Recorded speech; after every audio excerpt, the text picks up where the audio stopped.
Somaliland Cali Maxamed Waraan Cabdi ayaa xafiiskiisa ku qaabilay safiirka dowladda Ingiriiska u fadhiya waddanka Itoobiya. Wasiirku waxa uu sheegay inay ka wada hadleen sii xoojinta xiriirka labada dal dowladda Ingiriiska iyo dowladda Somaliland, isagoo sheegay inuu soo dhaweynayo Ingiriisku door muhiim ah ka ciyaarayo horumarinta iyo qalabaynta iyo tababarada ciidamada booliska Somaliland. Wasiirka wasaaradda arrimaha gudaha Cali Maxamed Waraan Cabdi oo faahfaahin arrimahan ka bixinaya ayaa waxa uu yidhi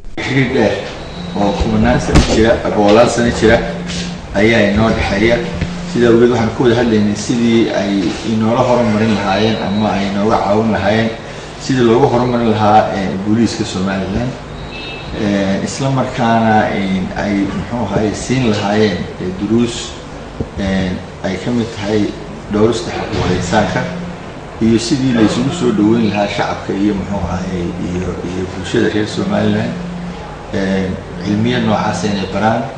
ayna horumariyaan si muxuu ahaay nabadgelyada shacabka iyo dalka ay u ilaalin karaan